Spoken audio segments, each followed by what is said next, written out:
김건희 씨 2심 선고 오늘 있죠? 그렇습니다. 자본시장법과 정치자금법, 알선수재 등의 혐의를 받고 있는 김건희 씨의 항소심 선고가 오늘 오후 3시에 있습니다. 자, 도이치 주가 조작, 명태균 여론조사, 무죄고, 통일교 청탁 사건도 첫 번째 샤넬 무죄고, 샤넬백은 두 번째 하나 인정해서 겨우 징역 1년 8개월.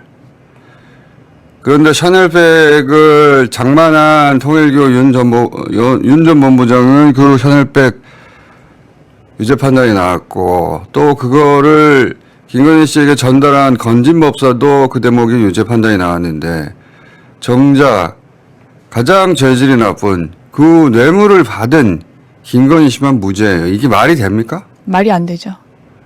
말이 매우 안 되죠? 매우 안 되죠. 이건 이제 말도 안 되는 건데, 그때 여론조사는 명태균 씨하고 그렇게 난리법석을 떨었는데 왜 무죄를 선고했냐? 그 대목 잠깐 봅시다. 여론조사로 인하여 이익을 얻는 주체와 계약서를 작성할 법한데 이 사건에서 명태균이 피고인 부부와 계약서를 작성한 바가 없습니다. 뇌물인데 누가 계약서를 작성해. 진짜 야, 저런 이유로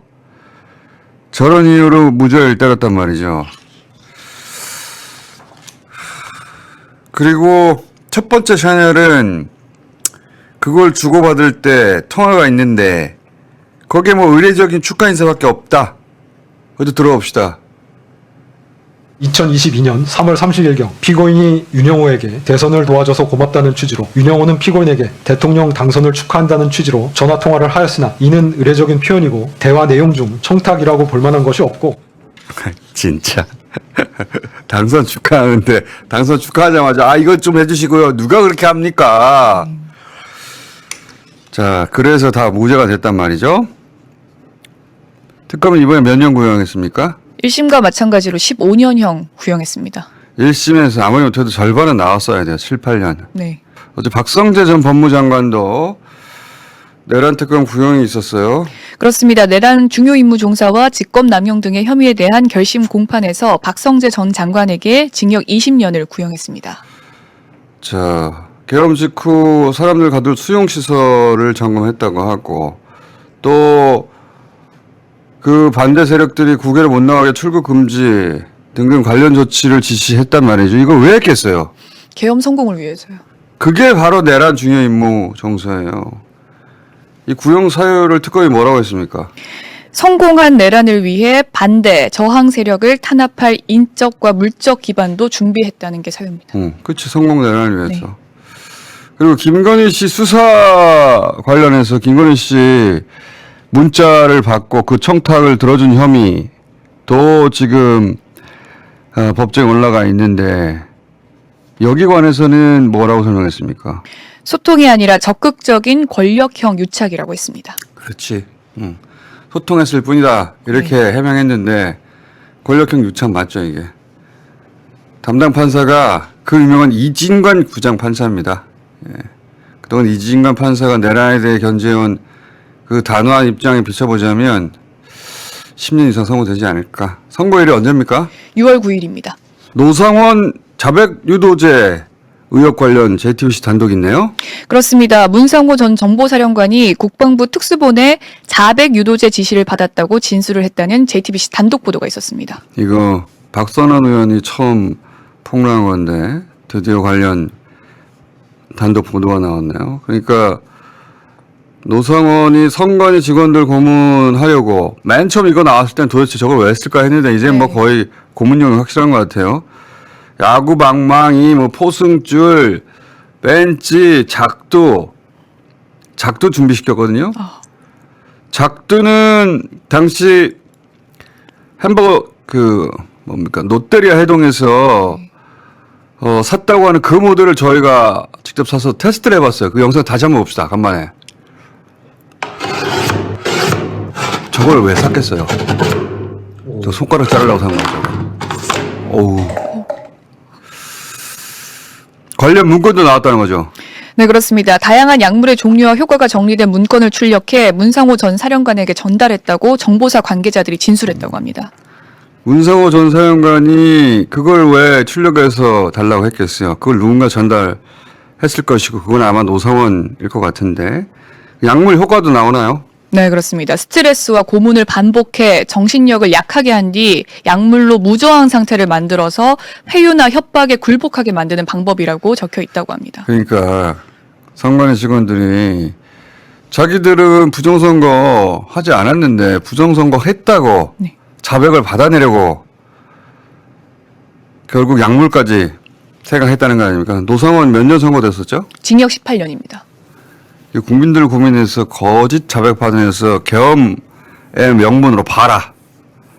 이런 부정선거 때문에 계엄했다라고 하려고 이런 약물까지 준비한 거 아닙니까? 이런 범죄는 다시는 꿈도 꿀 수 없게 극형에 져야 됩니다. 30년 부족해요.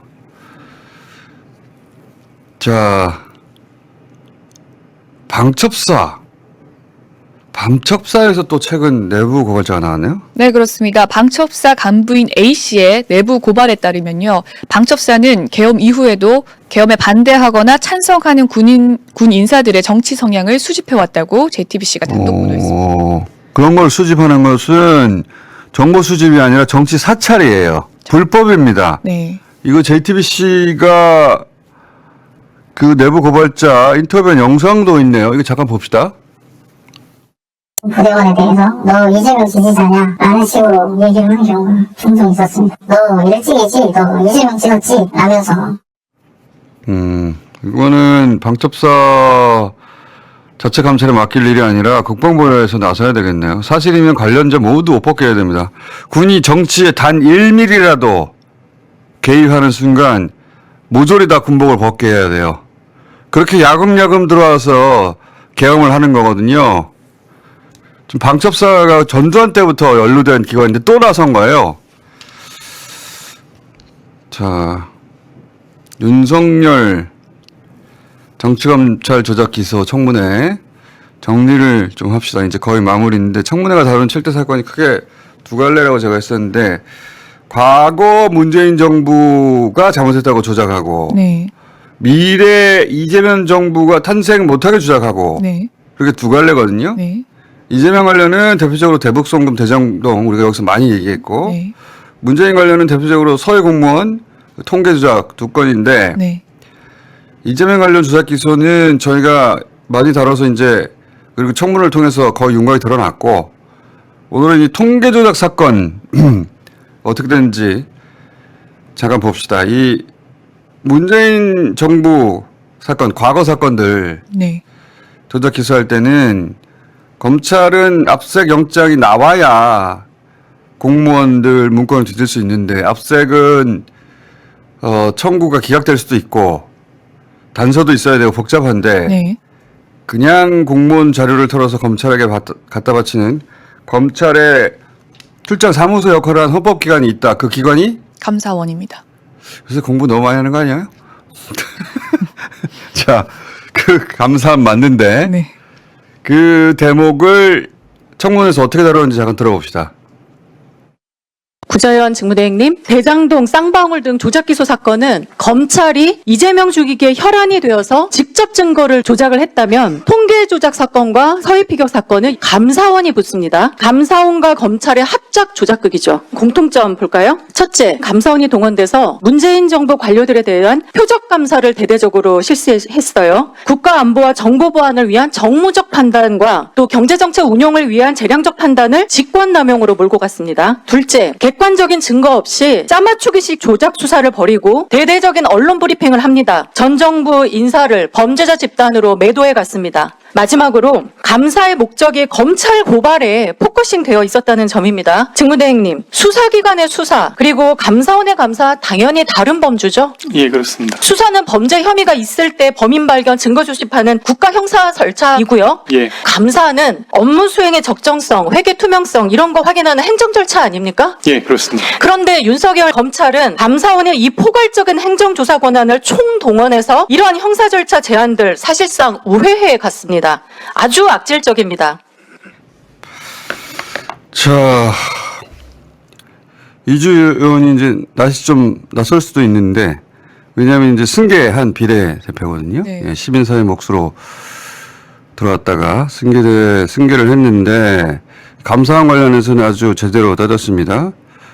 그러니까 감사원에 주어진 고유 권한인 공무원 감사라는 행정 권한을 범죄자 잡는 형사 절차의 일부처럼 써먹은 거예요.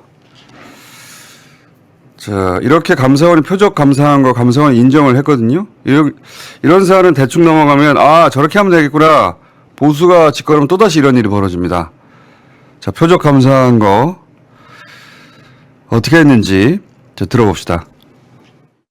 감사원 사무총장님, 감사원의 본질적인 임무, 행정 운영의 개선과 향상이거든요. 즉, 처음부터 특정인을 수사기관에 넘기려는 의도를 가지고 감사를 하면 안 된다는 겁니다. 맞죠? 예, 맞습니다. 그런데 유병화 전 사무총장과 특별조사국 일명 타이거파는 애초부터 감사 결과 정해놓고 온갖 압박과 증거 조작으로 문재인 정부 고위 인사들을 어떻게든 범죄자 만들어서 검찰에 갖다 바쳤습니다. 12월에 감사원 운영세신 TF 활동 경과 종합보고 내셨죠? 예, 그렇습니다. 여기서 표적 감사라고 인정하셨죠? 예, 회유 압박성 발언을 하는 등 위압적인 분위기를 조성했다. 피감사자들의 상급자들에게 연락을 해서 강요 압박을 하거나 원하는 진술이 나올 때까지 동일한 질문을 반복했다. 심지어 육아휴직 중인 여직원을 9시 34분부터 이길 새벽 6시 9분까지 밤샘 조사를 하고 동일한 피감사자를 25회 조사했다. 밤을 새고 새벽 3시, 4시까지 조사 이어서 하는 거 사실상 자만지옥의 고문 아닙니까? 일주일에 2번, 3번 야간 조사, 밤샘 조사 이렇게 인권 침해하면 누가 버텨냅니까? 디지털 증거도 마구잡이로 포괄적으로 갖다가 썼습니다. 이거 수사기관에서도 있을 수 없는 행위거든요. 이런 악질적인 조사가 정상적인 조사입니까?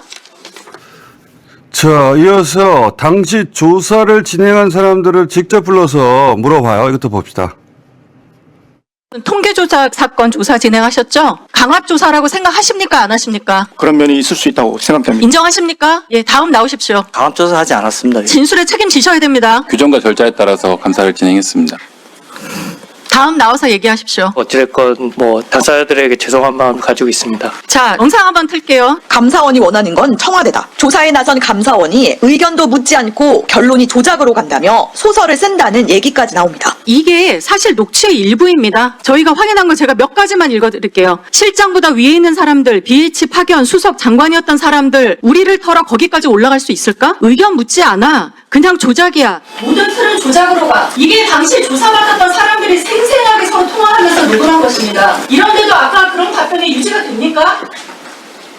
자, 이주 의원 다시 말씀드리지만 처음 보는 의원이다 할 수 있는데 지난 총선 더불어민주연합 시민사회 몫으로 17번이었는데 총선에서 14번까지만 당선됐거든요.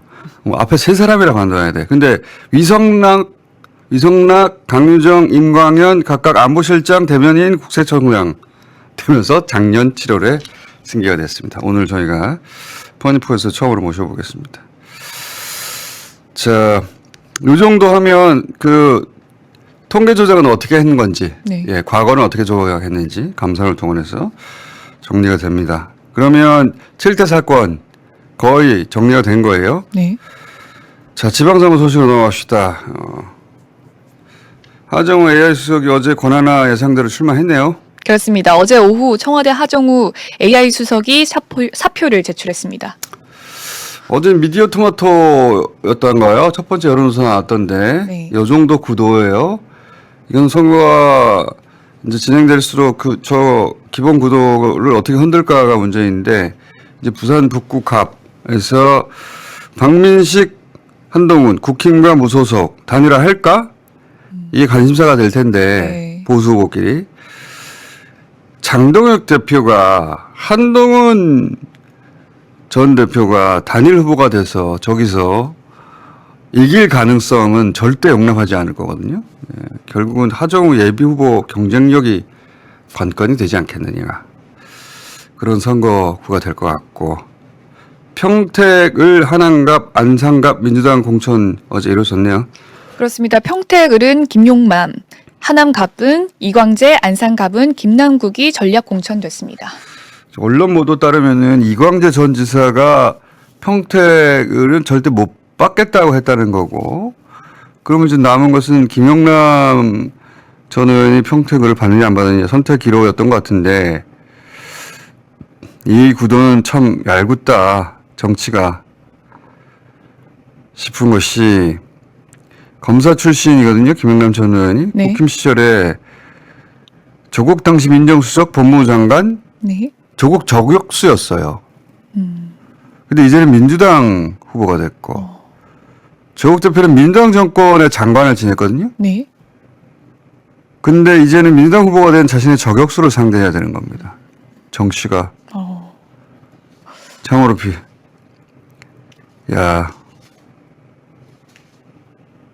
얄궂네요. 자, 그 지역 3선을 한 유이동 전 의원이 국힘 후보고 무소속 황교안 후보도 그 여론조사 보면은 거의 10% 나오거든요. 그럴 경우 유이동 황교안 만약 단일화하면 이 진보 진영 후보 이길 수 없단 말이죠. 근데 김재현 진보당 후보도 거기 출마했어요. 진보당에서 가장 강한 후보 중 한 사람인데. 그러면 진보 단일화도 상당히 어렵다. 그럼 민주당 조국 단일화 해야 하는가? 그런 상황도 또 나올 수 있거든요. 굉장히 복잡한 선거가 되겠습니다.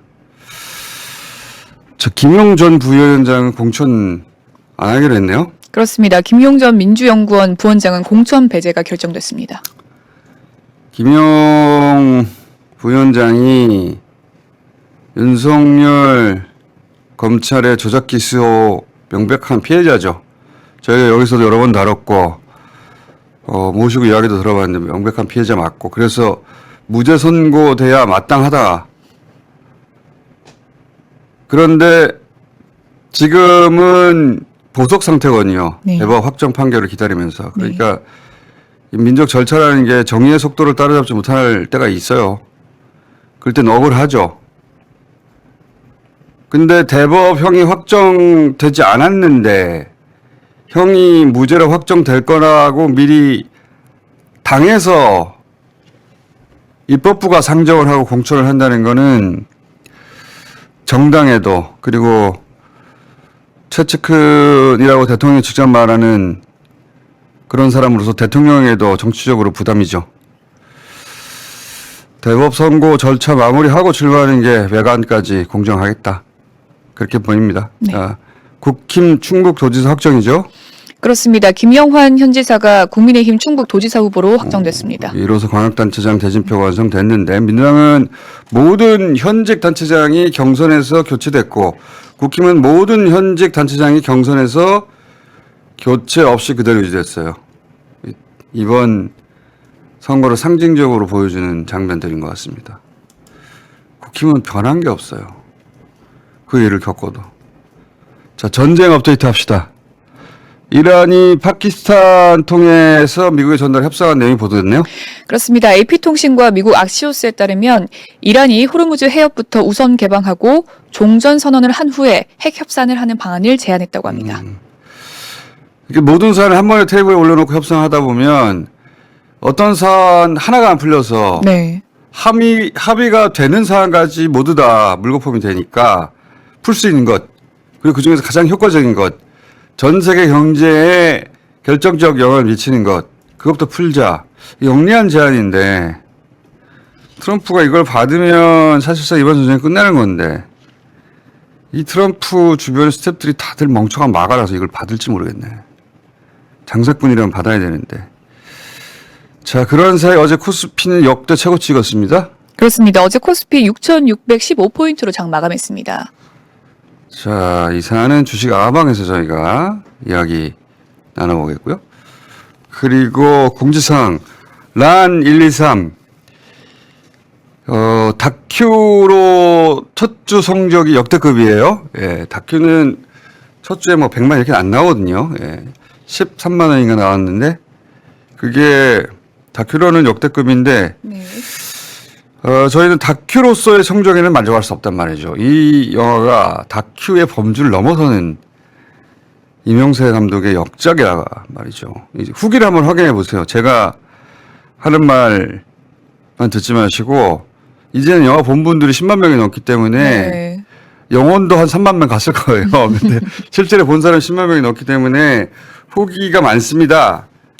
일반적인 다큐, 다 아는 얘기 아닌가? 또는 뭐 다큐가 그렇지. 완전히 다른 이명사표 역작인데. 참, 어제 본다고 했는데 봤어요? 봤습니다. 자, 연기를 전공했던 사람으로서 이 분야는 치사가 아니라 본인의 전문 영역에 가깝죠. 네. 어제 영화 어땠어요? 일단 손에 땀을 쥐는 긴박함이 있었고요. 눈물겹고 우아했는데 고결했습니다. 오, 야, 이 시사평론하고 다른데? 야, 본인 전문 영역이다 보니까, 네. 우아하고 고결했다? 네. 오, 그리고 눈물겨웠어요? 정말 담백하게 전개가 되는데 네. 눈물이 핑 도는 부분들이 분명히 있으실 겁니다. 네, 누구든 억지 심파가 없었어요. 심파가 없는 눈물이 나와요? 네. 예, 그 눈물 안 나오면 윤호겐이야. 거기서 눈물 안 나오면 윤호겐이야. 그냥 일반적인 국민은 누구나 핑 돌게 돼 있어요. 그 신기하게 그런 연출이 없는데 그냥 담백하게 흘러가는데, 네. 그죠? 네. 심지어 좀 웃긴가? 웃긴 대목이 있어. 블랙 코미디 네, 요소를 코미디가 있어서 세련되고 웃긴가 하면서 즐겁게 갑자기 보다가 픽픽 웃게 되죠. 예. 그렇지. 심파가 아닌데 눈물겨웠다. 평 좋아요. 네. 이거 2번, 3번 볼 만한 영화입니다. 네, 저 이번 주말에 부모님과 보러 갈 예정이에요. 이야, 그래요? 네. 너무 벤차 잘 관람? 만드셨어요. 부모님하고 봐야 되겠다는 생각을 했구나. 네. 예술성이 있습니다. 예술성 있어요, 실제. 네. 좋은 평이었어요. 예. 저도 눈물이 핑 도는 장면이 있었어요. 예. 울컥했었습니다. 자, 몇 번 울컥했어요? 어딘지 여쭤보면 실례. 스폰가요? 거기 시민들이 네. 계엄군을 막잖아요. 근데 우리가 그 장면 다 본 것 같은데, 근데 우리가 못 본 각도의 장면들이 되게 많아요. 왜냐하면 그날 현장에 갔던 시민들이 감독님께 보내준 영상들, 자기 휴대폰에만 있던 거. 그래서 보지 못했던 위치, 보지 못했던 각도에서 영상들이 많거든요. 네. 그래서 분명히 아는 상황인데 처음 보는 장면들이 되게 많습니다. 거기서 이제 여성이, 네. 한 여성이 애들아 그러면 안 돼. 라고 외치는 장면 생각나요? 네. 저는 울컥했어요. 남동생 생각나더라고요. 아, 번역한 지 남동생? 얼마 안 돼가지고. 네. 각자 다른 감정이입을 했구나. 2번, 3번 N차 관람할 만한 영화입니다. 이게 네. 보시면 무슨 얘기인지 아실 겁니다. 예. 보시기 바랍니다. 이거 시간 좀 지나면 여기 등장한 국회의원들 엄청 많거든요. 네. 그날 이제 국회에 담 넘어가는 장면들이 있는 네. 국회의원들 다들 카메오로 등장하는데 국회의원들 상대로 보통 이런 거 행사할 때 국회에 가서 영상 먼저 틀고 그런 이벤트 하는데 저희는 나중에 하려고요. 일반 관객들 먼저 보게 하려고. 네.